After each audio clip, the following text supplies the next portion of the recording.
चलो इधर दें। दाखला नंबर 7, वही 7.2 में सवाल क्या बोला है, ए बी वर्तुळનો व्यास છે। व्यास पता है किसी को क्या होता है वर्तुळ का? नहीं पता, कोई नहीं, देखते हैं।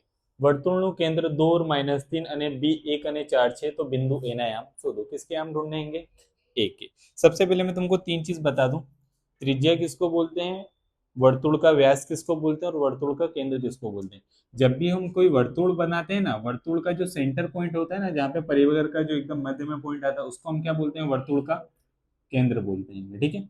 वर्तुल की त्रिज्या किसको बोलते हैं, वर्तुल के केंद्र से लेके वर्तुल के अंत बिंदु सुधीना मापने वर्तुळની त्रिज्या કહેવામાં આવે છે। केंद्र से वहां तक का माप, फिर त्रिज्या, ये भी त्रिज्या, ये भी त्रिज्या, ये भी त्रिज्या, ये भी त्रिज्या, ये भी त्रिज्या, यानी कि केंद्र से लेके वर्तुल के कोई भी अंत बिंदु तक के अगर तुम पूछोगे ना, तो उसको हम क्या बोलते हैं, त्रिज्या बोलते हैं। तो व्यास किसको बोलते हैं, केंद्र से दूसरे केंद्र तक, मतलब कि दो अंत बिंदु केंद्र को छू के जा रहे हैं, तो उसको हम क्या बोलेंगे, व्यास बोलेंगे। मतलब कि एक व्यास यूं हो सकता है या यूं हो सकता है। कंडीशन क्या है, कहां से जाना चाहिए, केंद्र से जाना चाहिए, और दोनों छेड़े को क्या करना है, उसको टच करना है, मतलब कि छूना है, तो ही हम उसको क्या बोलते हैं, वर्तुल का व्यास बोलते हैं।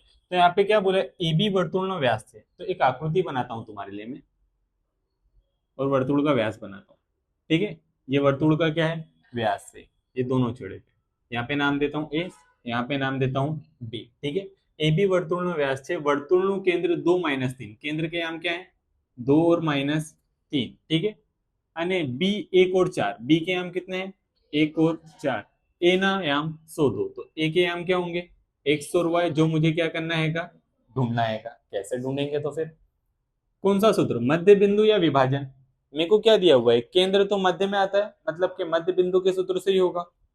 किसका मध्य बिंदु, ए बी का मध्य बिंदु, क्योंकि हमको ए बी का मध्य बिंदु क्या करा है, इसने दिया हुआ है। तो मध्य बिंदु के याम से सरलता से हो जाएगा। कैसे होगा, तो देखो इधर लिखूंगा यहाँ पे, ए बी नु मध्य बिंदु बराबर, मध्य बिंदु के याम का सूत्र क्या है, बोलो, x1 प्लस x2 भाग में 2, y1 प्लस y2 भाग में 2।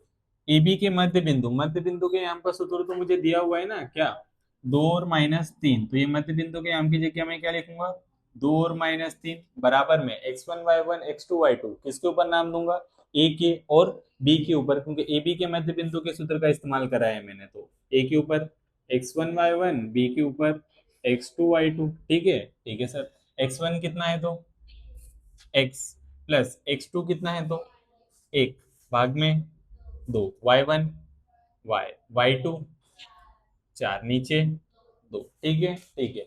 अब ये जो है इसके बराबर में होगा कि नहीं होगा, होगा ना।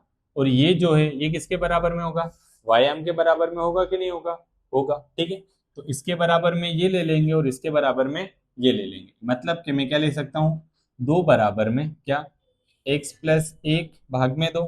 ठीक है, कॉमा -3 बराबर में क्या ले लूंगा, y प्लस 4 भाग में 2। क्यों लिया, क्योंकि ये x याम और ये भी क्या आएगा, x याम है, और ये y याम है, और ये भी अपना क्या आएगा, y याम। दोनों क्या होंगे, सेम होंगे, बराबर होंगे। अब क्या करेंगे, सोल्व। दो भागाकार में इधर आएगा तो 2 4 बराबर x प्लस 1 इधर आया तो -1 बराबर में 1, x बराबर 4 में से 1 गया 3, एक से हम आया कि नहीं आया, आ गया, ए का एक से हम आया। ठीक है, अब यहाँ पे आते हैं, भागाकार में इधर आएगा तो गुणाकार में, बेतिया 6, -6 बराबर y +4 इधर आया तो -6 बराबर में y, माइनस माइनस 6 में 4 मिलाए 10, कैसा 10, यानी कि अपने ए के याम क्या आएंगे, 3 और -10 आएंगे। तो एंड में क्या लिखूंगा, आम ए नायाम, पहले हमेशा एक से हम कितना आया 3, फिर वाई हम कितना आया -10 मर से। यही मांगा था मुझसे, हाँ यही मांगा था, तो आ गया जवाब।